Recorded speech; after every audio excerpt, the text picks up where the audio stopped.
Hello everyone. एक और video लेके आया हूँ मैं सीबीएसई का जो बोर्ड का पेपर है तो उसकी वीडियो लेके आया हूँ। डिस्कस करते हैं सीबीएसई का एक और पेपर। एग्ज़ाम्स बहुत नज़दीक हैं, 17 फेब जो बोर्ड का एग्ज़ाम आपका फिजिकल एजुकेशन का। जनरल इंस्ट्रक्शन है वो तो ऑलरेडी आपको पता ही है। 5 सेक्शन है आपके पास, जिसमें 1 mark, 2 mark, 3 mark, 4 mark, 5 mark question आएंगे। तो डायरेक्टली स्टार्ट करते हैं बेसिकली। ऑब्जेक्टिव टाइप क्वेश्चन पहले हम देखते हैं। 18 ऑब्जेक्टिव टाइप क्वेश्चन है यहाँ पे।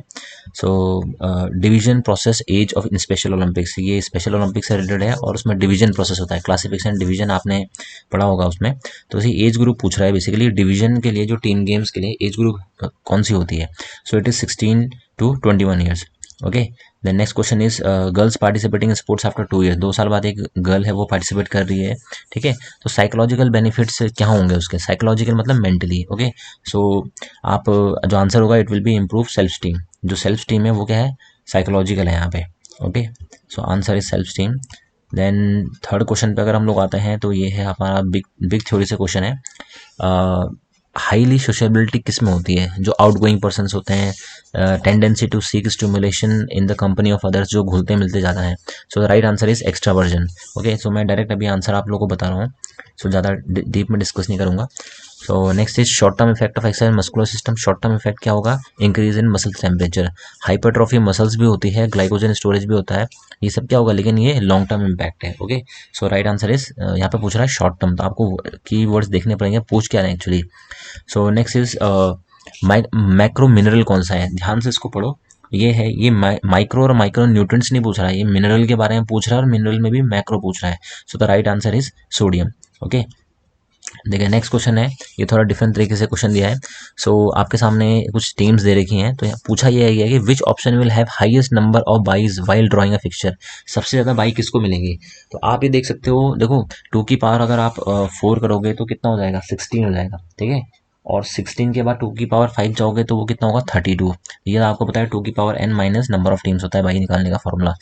बट अगर हम 16 के बाद देखें तो नेक्स्ट टर्म 16 कौन सी आ रही है? 17। और अब 32 में 17 माइनस को सबसे ज़्यादा बाई मिलेंगी। ओके, 20 सबसे कम बाई होंगी, उसके बाद 19, उसके बाद 18, 17 क्या है? सबसे ज़्यादा बाई होंगी। तो यही पूछ रहा है कि हाईएस्ट नंबर कौन सा है। अगर सबसे कम लोएस्ट पूछता है यहाँ पे तो right answer will be 20। Okay, then next is match the following. Okay, match the following में आप देखो स्लाइडिंग फ्रिक्शन जिसमें स्लाइड करते हैं, तो यहाँ पे डायरेक्टली आंसर देख रहा हो, आइस स्केटिंग स्लाइडिंग होता है। रोलिंग फ्रिक्शन किसमें होगा? साइकिलिंग में, क्योंकि साइकिल का जो टायर है वो रोलिंग में आएगा। क्योंकि स्टैटिक फ्रिक्शन क्या है? कोई ऑब्जेक्ट उसकी जगह पे रखा है वो स्टैटिक है। The right answer will be answer number C. Okay, then अब आते हैं हम लोग, ये योगा से रिलेटेड है, जो पिक्चर रिकॉग्निशन वाला है। ये आसन कौन सा है? खट्टी चक्र आसन, बहुत सिंपल है ये तो। ओके, देन नेक्स्ट क्वेश्चन है इसमें कि साई खेलो इंडिया फिटनेस टेस्ट से है और इसमें 2 ग्रुप है, क्लास 1 to 3 एंड 4 to 12। अब ये पूछ रहा है कि कॉमन कौन सा है, दोनों ग्रुप में कॉमन कौन से हैं? तो दोनों ग्रुप में एक ही टेस्ट कॉमन है, that is body mass index. Okay, बाकी प्लेट टैपिंग टेस्ट वो एक ही ग्रुप में है, सिट एंड रीच और 50 मिनट डैश ये दूसरे ग्रुप में है। तो आपको ये ध्यान से पढ़ने क्वेश्चंस।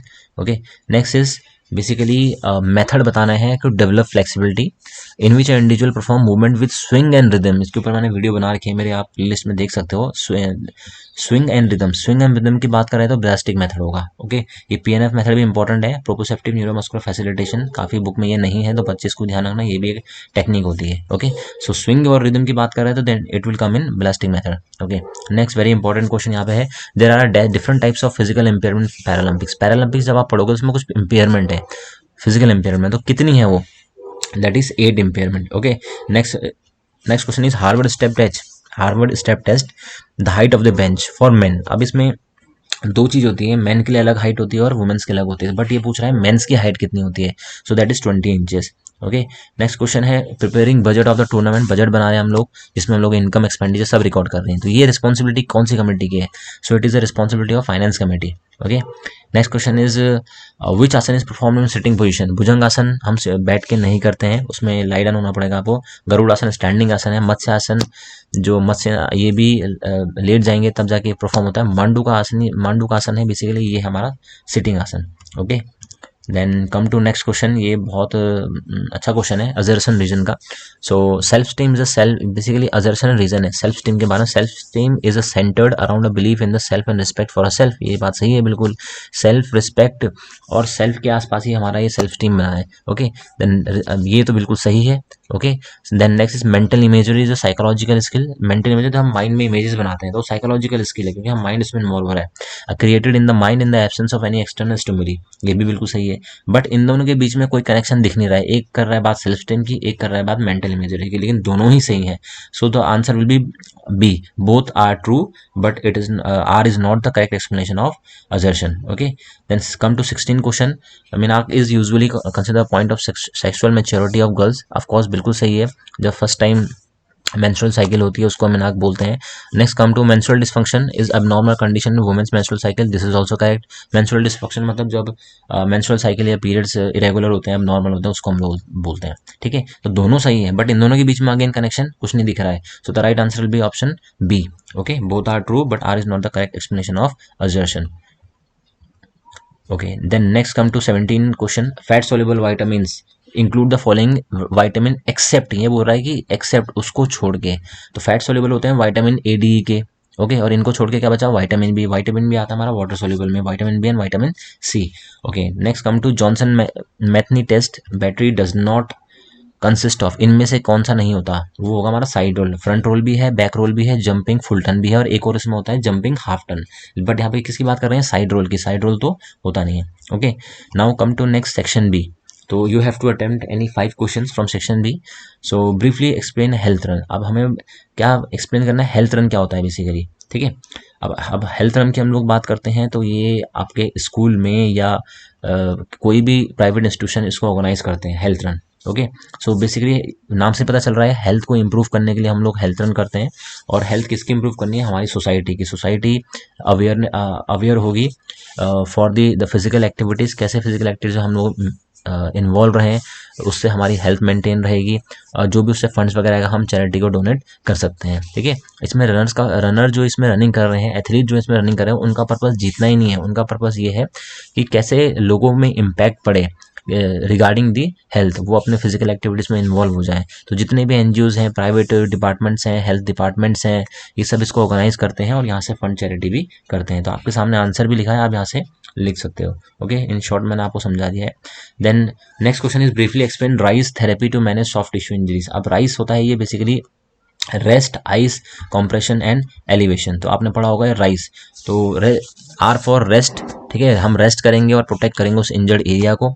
आइस मतलब वहाँ पे आइस पैक या कोल्ड पैक्स हैं, उसको अप्लाई करेंगे as soon as possible. Compression मतलब होता है कि कैसे हम उसको कवर करेंगे। तो एक जो इंजर्ड पार्ट है उसको हमें रैप करना है। ठीक है, और लास्ट में आता है एलिवेट। एलिवेट मतलब एलिवेट करना उस इंजर्ड पार्ट को, ताकि वहाँ का जो ब्लड सप्लाई है वो थोड़ा स्लो हो जाए, क्योंकि इंजरी अभी बहुत ताज़ी इंजरी है, अभी लगी है, तो इंजरी उससे क्या ब्लड ज़्यादा जाने के चांसेस है। सो उसको एलिवेट करना है। Okay, so soft tissue injuries में हमारे स्प्रेन और स्ट्रेन दोनों आते हैं। जो स्प्रेन है, स्ट्रेन है, किस में आएंगे, सॉफ्ट टिश्यू इंजरीज में। Okay, next question is explain the procedure of Dhanurasana as a preventive measure for asthma.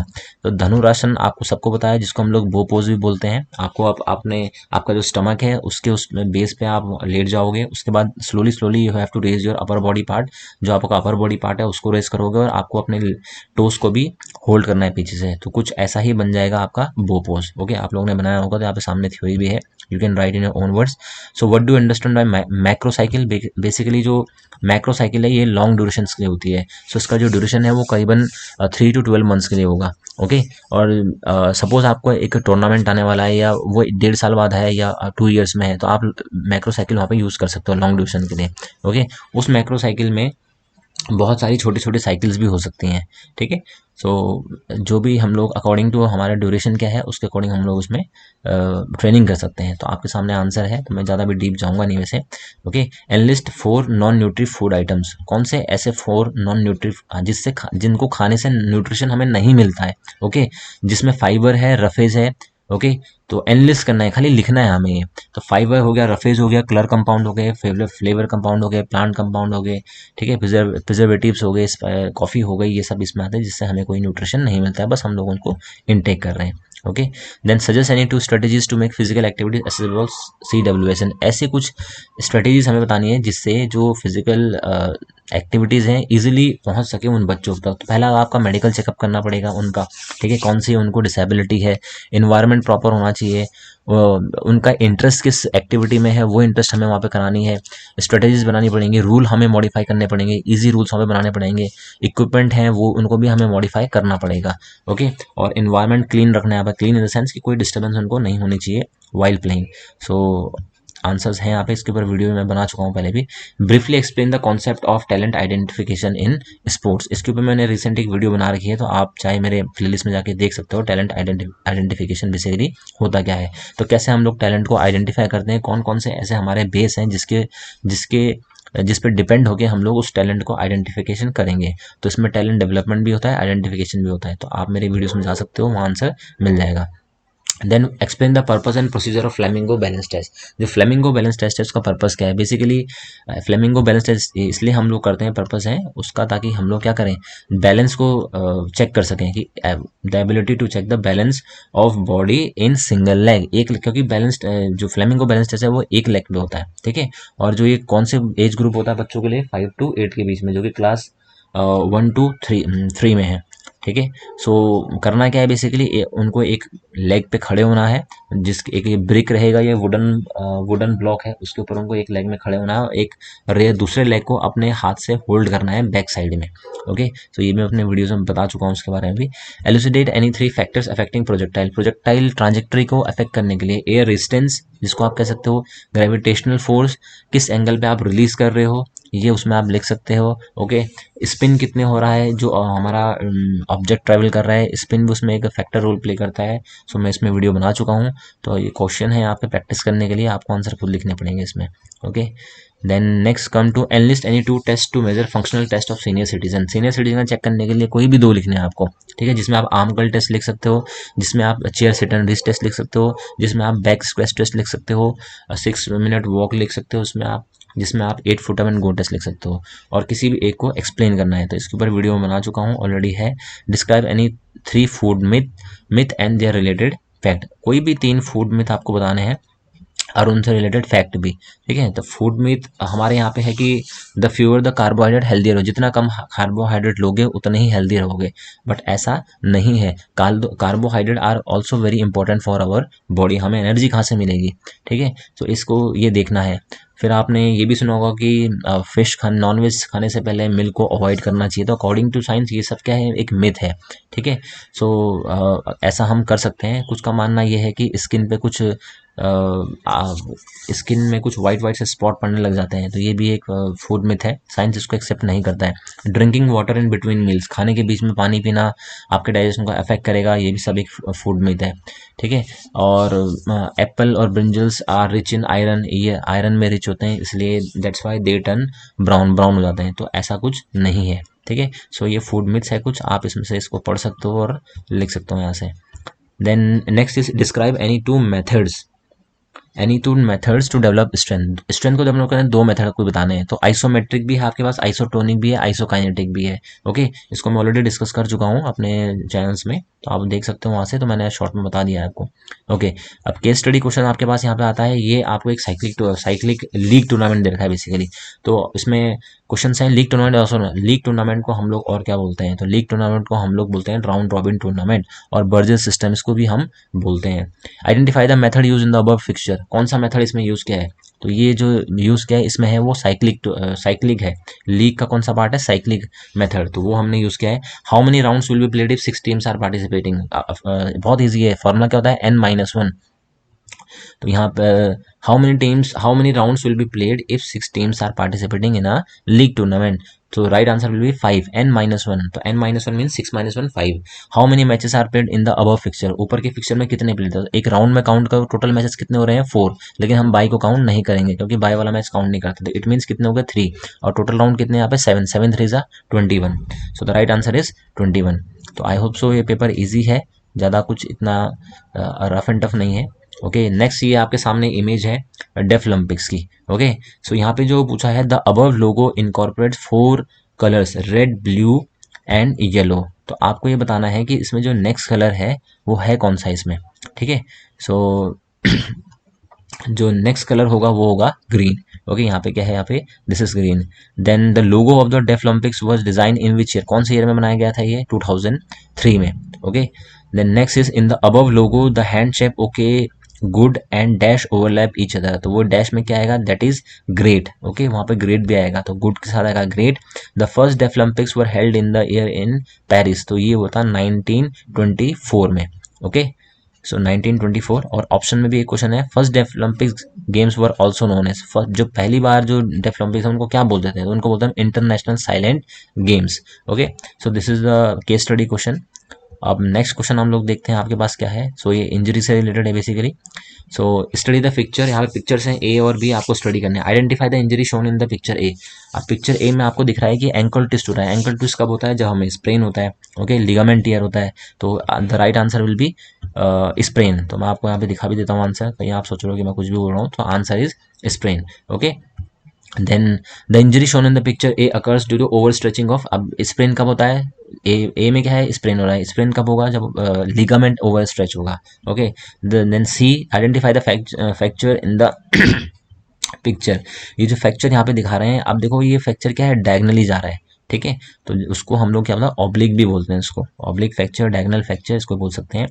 Fracture is a tissue injury, fracture कौन सा इंजरी है, हार्ट टिश्यू इंजरी है, ठीक है। स्प्रेन कंट्यूजन एब्रेशन ये सब सॉफ्ट टिश्यू इंजरीज में आते हैं, okay. Next is dash is a joint injury that forces and a bones out of position, तो जब जॉइंट इंजरी कौन सी होती है, डिसलोकेशन होती है, ठीक है, very simple question.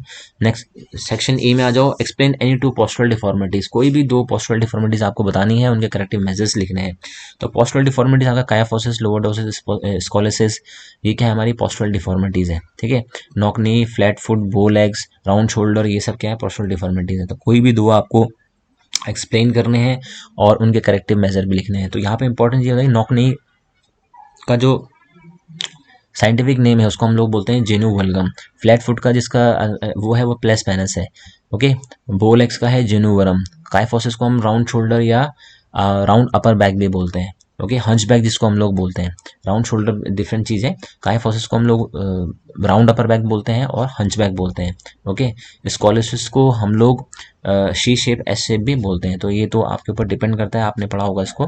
Then define equilibrium, equilibrium ये भी मैंने वीडियो बना रखे हैं इस पे। इक्विलिब्रियम मतलब होता है कि जहाँ पे दोनों फोर्सेस जो बॉडी पे लग रही हैं, जो फोर्सेस बेसिकली लग रही हैं, नॉट दोनों, जो all the forces acting on the human body, उनका रिजल्ट क्या होता है, जीरो हो जाता है, उसको हम इक्विलिब्रियम बोलते हैं। और स्टैटिक और डायनेमिक इक्विलिब्रियम क्या होता है, स्टैटिक इक्विलिब्रियम मतलब जहाँ पे एक बॉडी एक पोजीशन में और वहाँ पे बैलेंस लग रहा है, तो उसको हम लोग बोलते हैं स्टैटिक। और डायनेमिक मतलब मूवमेंट करते हुए जो बैलेंस बना के रखा हुआ है, ठीक है। जैसे आपने जिम्नास्टिक में देखा होगा कि एयर में एक्टिविटी करते हैं जिम्नास्ट, फिर लैंड करते हैं नीचे फ्लोर पे, तो वो क्या है, वो मूवमेंट कर रहे हैं basically, that is dynamic equilibrium. तो मैंने ये अपने वीडियोस में बता रखा है ये भी। ओबेसिटी और explain procedure any of any two asanas. Obesity भी पता है आपको क्या होती है, जब बॉडी में फैट बहुत ज़्यादा हो जाएगा, ओके। सो उसके बाद आपको आसन्स भी देखने हैं, कौन कौन से तड़ आसन, कटी चक्र आसन, पवन मुक्त आसन, हल आसन, पश्चिमोत्तान आसन, अर्धमत्स्येंद्र आसन, बहुत सारे आसन यहाँ पे हैं, तो आप लिख सकते हो। Define motivation, motivation means to inspire someone, okay. Difference between instinct motivation and extrinsic motivation. So instinct motivation जो हमें खुद से अंदर से आती है, एक्सट्रिंग मोटिवेशन जो एक्सटर्नल सोर्सेस से आती है, like prize, reward, money, name, fame, ये सब किस में आते हैं, एक्सट्रिंग्स मोटिवेशन में। तो ये भी मैं ऑलरेडी डिस्कस कर चुका हूँ, ओके। सो ये पेपर थोड़ा जो ऑब्जेक्टिव टाइप क्वेश्चंस हैं वो थोड़ा टिपिकल है इसमें, वो थोड़ा आपको हल्के से हार्ड लगेंगे जिन्होंने थोड़ा अच्छे से नहीं प्रिपरेशन करी होगी। बाकी रेस्ट जो थ्योरी पार्ट है वो तो बहुत इजी है, ऐसा कोई क्वेश्चन नहीं है कि जो कभी पहले डिस्कस ना हुआ हो। तो ये एक सीबीएसई का बोर्ड पेपर है, तो इसको आप आने वाले जो एग्ज़ाम है 17 फरवरी 2025, so you can prepare with the help of this video, with the help of this paper.